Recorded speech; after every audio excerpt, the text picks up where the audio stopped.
ko naman akalain na hindi ko rin inaasahan pa. Narito tayo ngayon upang matunghayan ang napakainit, nagbabaga at talaga namang pinaka-inaabangan na latest issue ni Ate Erica.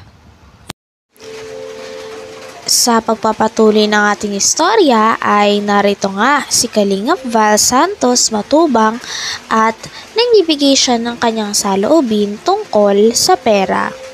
Nag-uusap-usap kasi sila na isa sa mga komento ng kanyang mga fan o ng mga fan ng Kalingap na talagang masama daw ang pera.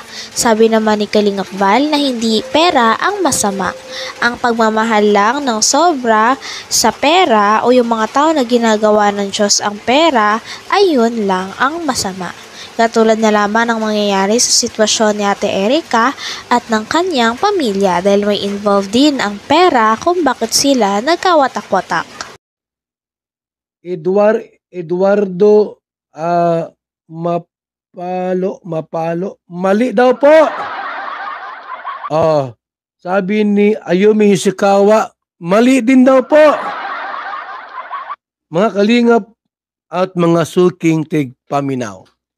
Hindi masama ang pera kasi yun ang bridge natin para mabuhay sa mundong ibabaw. Pag wala kang pera ngayon, gutom. Wala kang pera, wala kang pambiling ulam, pagkain, pambayad sa internet, kuryente, tubig, pambiling damit, lahat wala kang pera, maring pwede kang mamatay. Walang pera So, pwede ka maging pulubi, walang kwarta, lahat. Hindi masama ang pera. Subalit yung labis na pagmamahal sa salapi, masama yon. Na ginagawa mong Diyos ang kwarta, ginawa mong Lord ang pera, yun ang mali o kasalanan. Ang pera po ay isang daan, isang elemento. Anong tawag pa dyan? Para gamitin natin sa ating pamumuhay bilang tao sa mundong ibabaw. Di tulad noon barter ay exchange of goods. Halimbawa, may bigas ka. Pwede mong ipagpalit sa iba, isda naman. O palitan, barter ang tawag yung barter, di ba mga kalingap? Walang pera noon. Subalit na uso ang pera ngunyan. Kasi hindi ang pwede. Every time na kakain ka, kung walang isda, lahat na lang ay bigas.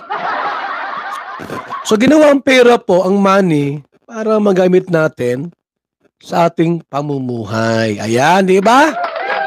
Pero gamitin sa tama ang pera. Huwag nating mahalin ng labis ang pera. Bagkos, gamitin natin para sa ating ikabubuhay. Sinabi pa nga nila dito na kung mayroon kayang kasalanan si Lolo Miguel. Ayan kasi sa pinapakinggan ni Kalingap Val Santos Matubang ay si Lolo Miguel nga nagpalaki kay Ate Erica at sa kanyang kapatid. Ngayon ay pinag-uusapan nga nila kung sa totoong usapan lang daw ba, meron kayang kinalaman si Lolo Miguel sa mga nangyayari o mga hindi magagandang katangian din ngayon at ugali ni Ate Erica? Siya daw ba ay may impluwensya dito at naging konsentidor kaya si Lolo Miguel sa kanyang dalawang apo kaya naging ganitong ugali ng mga ito ngayon? Kay Lolo Miguel. Kay Lolo Miguel. Erica. Panahon na ito, binablog ni Kalingap Rab. Di umano ay hindi na magpapablog. Itong dalawang magkapatid dahil magpupokus sa pag-aaral. Yan, no? Binanggit nila yan. Yan ang topic natin. Guys, ano sa palagay ninyo? Si Lolo Miguel ba ay naging konsentidor? Yun ang tanong. Ay, sus, ituloy. Ba't nawala? I feel beautiful because I treat my hair with keratin. Keratin? Skip na po at ito ay live mga kaibigan. Dahil kailangan tang pong magmadali ngunyan. At mag-meeting pa kami ay ngayon alas 8. Ano po sa palagay ninyo? Medyo kasi binabalansi ko lang naman. Balansi mo siyempre. Ano naman ay Kuya Bal ay sasabihin ay ako bumaligtad na eh. Ay, binabalansin ko lang. Tawa ka pa. As an actor, balansin natin. Hindi lang yung focus natin si Glenn. Glenn po! Ayan. Sige. Kuya Bal, yun yung reaction mo. Oo. Ayan na ha. Kartihan mo. Eto na. Ay naman sa ating pagkakaalam, sa ating lahat, sa bawat isa, ang ating puso ay naaantig dahil sa ating pagkakaalam ay aping-api. Sino? Inabando na. Sino? Si Lolo. Si Lola ay pinabayaan ng apo matapos sungkit na sponsor sa Kalingap. Okay. Ay, iyon ang ating nararamdaman. Talagang kung sa habag, tayo naman po ay may habag, talagang nakakaawa naman baga. Oo naman, dahil siyempre, pumatanda na yan eh. Bakit ba ipagkakait pa yung kapiranggot na tulong, pabigas man lang, pagkain, Opo, totoo yan. Uyam-uyam, pambiling gamot, libo-libo naman, ang pera matatanggap ng magkapatid na buhaya. Oo, paniwala ko dyan. Bakit pa ipagkakait? No? Kung sa nakakaawa naman talaga. Tayo naman may puso at damdamin. No? Nawa nga ako ay. Balikan lang natin. Balikan natin. Ito ba si Lolo Miguel ay naging konsentido?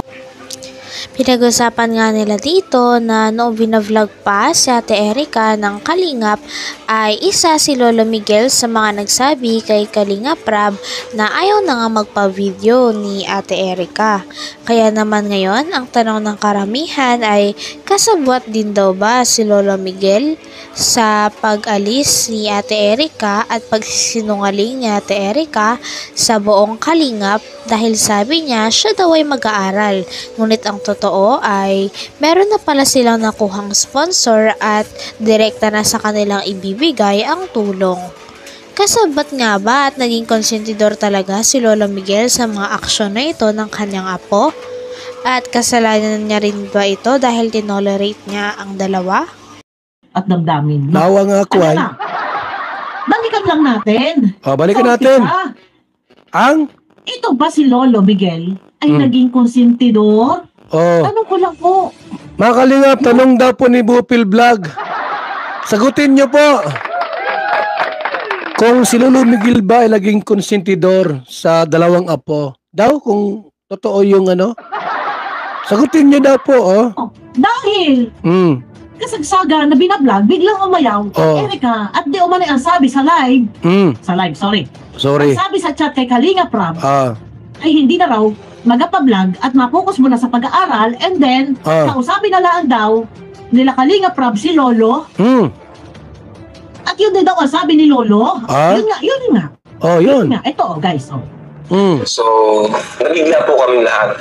Pero, yun nga po, ayaw na po talaga nilang magpa-vlog. So, ngayon, nagulat ako. And then, ayun, tinanong ko sila, bakit? Ano po yung dahilan? And yun nga po, ang dahilan nila Lolo, Lola, ay mas gusto daw ni Erica na makapag-focus na lang sa pag-aaral. Pag-aaral. Yun. Yan din. Ang sabi ni Lolo, magpo-focus daw muna sa pag-aaral. Sinabi po niya yan, mga Kalingap, di ba? Ang tanong, Lolo. Ang tanong po, Lolo. Noong mga panahong iyan, sabihin na natin hindi mo alam. Sabihin na natin po na hindi mo alam na meron ng June A. Sana ay... Ang galing ni Bupil talaga, mga Kalingap. Talagang brilliant mind po si Bupil. Lahat ng reactor po, ito ang pinakamagaling talaga. Hindi ko naisip yun. Yung si June A, binanggit niya. Galing talaga ni Bupil. Ay, ano ga ini? Ay, nakakahiya baga? Kalingap Rab. Wag ba kong gayahin magparatandang. Wag kang gaya-gaya po, Tumaya. Mga Kalingap, pag ginagaya ko ng pangmatandang boses, wag ka nang gumaya. Akin lang yan. Nagmatanda na po. Ulam natin para gastos. Hanggang dito na lamang muna ang inyong pinakahinihintay, pinakainaabangan, nagiinit at talaga namang sobrang latest na update sa issue ni Ate Erica. Maraming salamat sa inyong panonood. Hanggang sa muli. Bye!